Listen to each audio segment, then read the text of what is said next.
Tekan tombol subscribe dan tekan tombol lonceng untuk mendapatkan notifikasi video terbaru dari kami. Selamat mengikuti.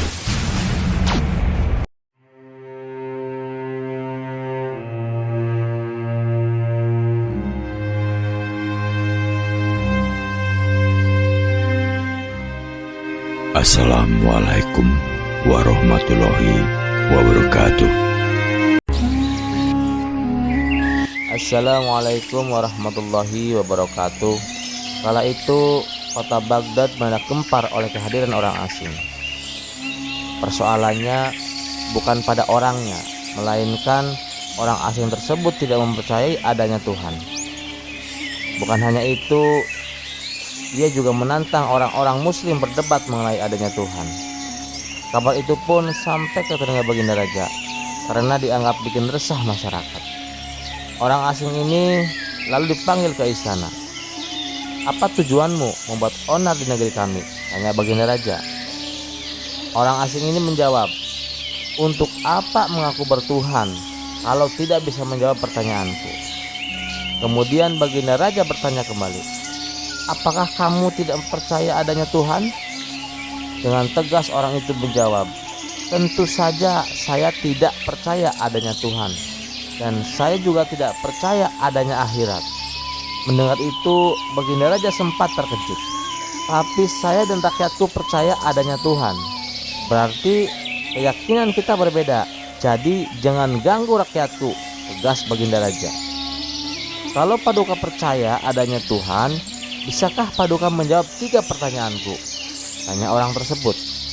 "Silahkan," balas Baginda. Pertanyaan pertama, orang Islam meyakini bahwa dunia dan seisinya adalah ciptaan Allah. Lalu, siapakah yang menciptakan Allah? Bukankah sesuatu yang ada pasti ada penciptanya? Pertanyaan yang kedua, katanya di dalam surga manusia tidak akan berak ataupun kencing, sedangkan mereka makan dan minum tiap hari. Bagaimana mungkin ini bisa terjadi? Padahal segala sesuatu yang akan dimasukkan pasti akan keluar, entah itu dengan bentuk yang lain. Dan pertanyaan yang ketiga, orang Islam meyakini kalau setan terbuat dari api, tapi katanya setan akan disiksa dengan api neraka. Mana mungkin api bisa menyakiti api? Mendengar pertanyaan orang asing itu, Baginda Raja hanya terdiam. Bisa saja ia menjawab berdasarkan hadis atau Al-Quran. Tapi karena yang dihadapi adalah orang yang tidak percaya Tuhan, maka dijawabnya harus dengan logika. Kemudian salah satu menterinya membisikkan kepada Baginda Raja, "Paduka, kalau soal beginian serahkan saja pada Abu Nawas. Dia pasti bisa mematahkan argumen orang itu." Baginda Raja menyetujui usulan menterinya, maka dipanggillah Abu Nawas ke istana. Singkat cerita, Abu Nawas pun datang menghadap Baginda Raja. Ia lalu dipersilahkan duduk di sampingnya. "Ada apa Paduka? Kenapa tiba-tiba memanggil hamba?" tanya Abu Nawas. "Begini Abu Nawas, orang asing ini tidak percaya adanya Tuhan, dan dia mengajukan 3 pertanyaan. Tapi jawabannya harus masuk akal," ujar Baginda Raja. Sekilas Abu Nawas menatap orang asing tersebut. "Oh, ini orangnya yang bikin gempar kota Baghdad," pikir Abu Nawas. Abu Nawas lalu menghampiri orang asing itu dan duduk tepat di hadapannya. "Silahkan, apa yang ingin kau tanyakan?" ucap Abu Nawas. Dengan penuh percaya diri, orang asing tersebut memulai pertanyaannya. Anda sebagai orang muslim tentu percaya bahwa segala sesuatu baik yang terlihat maupun yang tidak terlihat pasti ada yang menciptakan. Iya, tentu saja. Saya percaya, timpal Abu Nawas. Sekarang saya mau bertanya, siapakah yang menciptakan alam semesta dan seisinya? Tanya orang asing. Yang menciptakan alam semesta dan seisinya adalah Allah, Tuhan saya. Jawab Abu Nawas. Oh, baiklah. Lalu siapakah yang menciptakan Allah? Bukankah tadi Anda mengakui bahwa segala sesuatu baik yang terlihat maupun tidak terlihat pasti ada yang menciptakan? Tanya orang itu kembali. Sejenak Abu Nawas terdiam.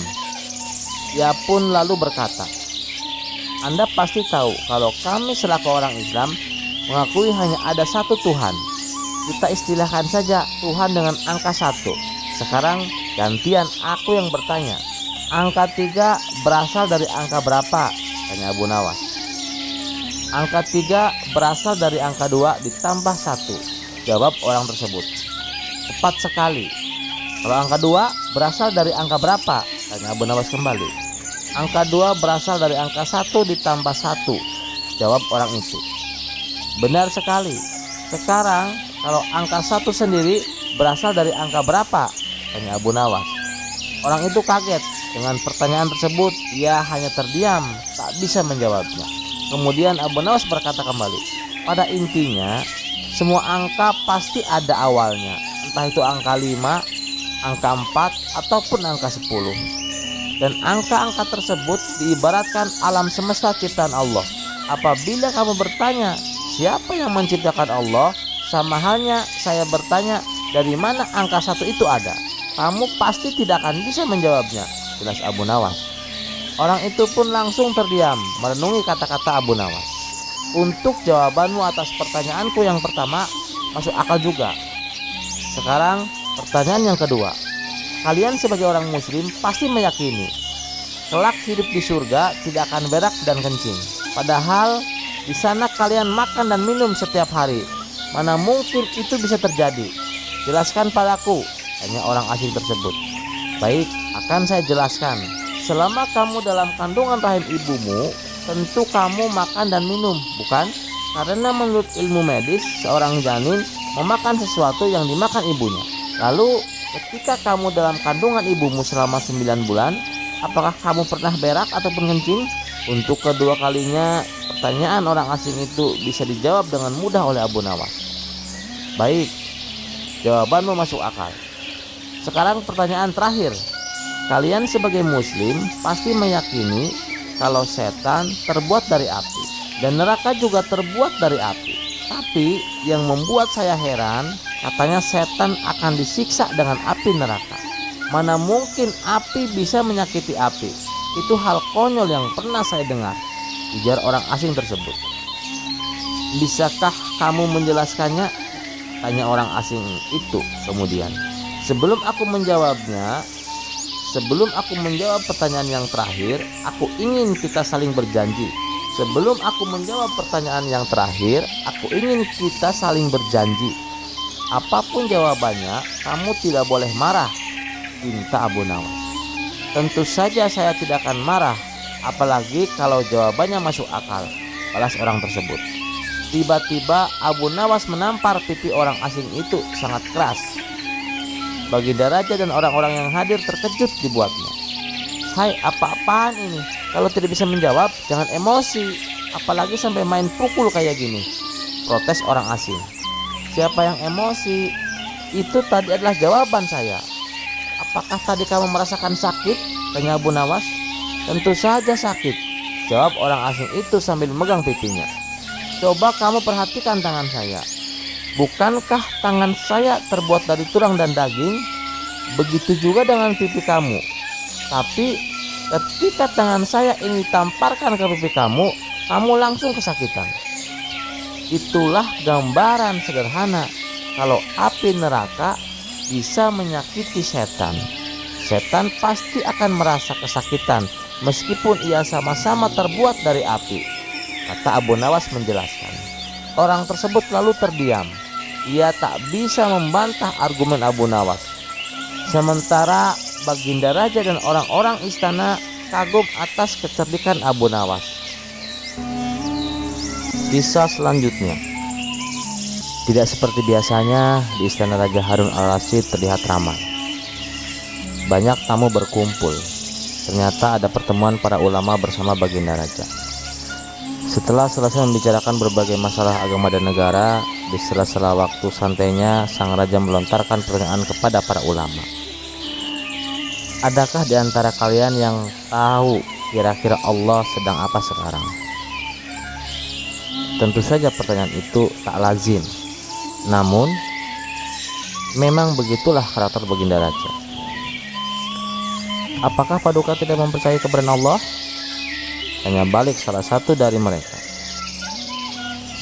Saya sangat percaya adanya Allah, dan saya percaya Allah maha segala-galanya, yang menguasai segala alam semesta dan alam akhirat. Yang saya tanyakan, kira-kira Allah sedang apa sekarang? Para ulama saling berpandangan satu sama lainnya. Mereka bingung harus menjawab apa. Tidak elok rasanya Baginda bertanya seperti itu. Jangan samakan zat Allah dengan manusia, ujar mereka. Sudah saya katakan, saya tidak menyamakan zat Allah dengan apapun, apalagi dengan manusia. Saya hanya ingin tahu kira-kira ini Allah sedang apa. Kalau kalian tidak tahu, bilang saja tidak tahu, balas sang raja. Sejenak suasana menjadi hening, lalu Baginda Raja teringat dengan sosok Abu Nawas. Mungkinkah Abu Nawas bisa menjawab pertanyaanku? Ucap Baginda dalam hati. Kemudian Baginda Raja menyuruh para pengawal untuk segera memanggil Abu Nawas ke istana. Berangkatlah beberapa pengawal pergi menuju rumah Abu Nawas. Setibanya di sana, ternyata Abu Nawas tidak ada di rumah. Sang istri memberitahu kalau Abu Nawas sedang minum kopi di warung. Para pengawal istana pun segera menuju ke sana.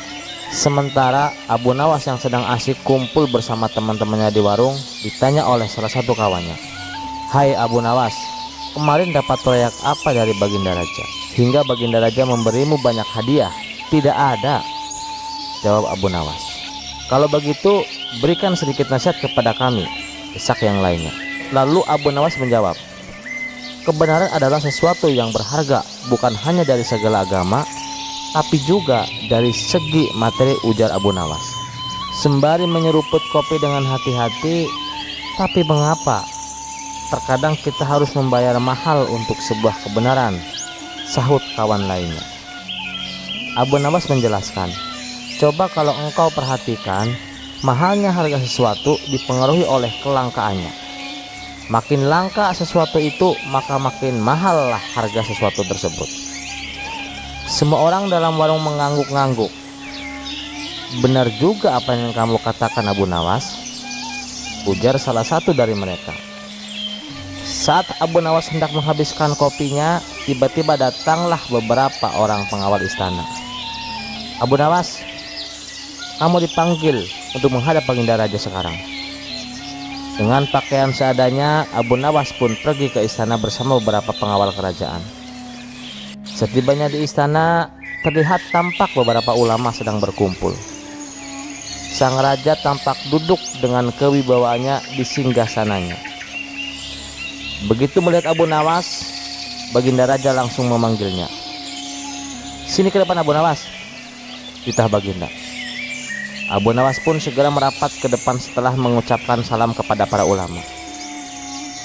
Saat Abu Nawas hendak duduk, tanpa basa-basi lagi, Baginda berkata kepada Abu Nawas, Abu Nawas, para ulama yang ada di sini tidak ada yang bisa menjawab pertanyaan saya. Saya ingin menguji kecerdasanmu. Apa kamu bisa menjawab atau tidak? Kata Baginda Raja kepada Abu Nawas. Wahai Paduka yang mulia, bukankah beliau-beliau ini adalah ulama yang berilmu agama tinggi? Sedangkan hamba hanyalah orang biasa. Rasanya tidak pantas kalau hamba yang menjawab, sahut Abu Nawas. Tapi kalau boleh tahu, pertanyaan macam apakah yang Baginda tanyakan? Saya bertanya kepada para ulama, Di sini kira-kira Allah sedang apa sekarang? Tapi tak ada satupun yang bisa menjawabnya. Apakah kau tahu Allah sedang apa sekarang? Mendengar pertanyaan yang aneh itu, sejenak Abu Nawas terdiam.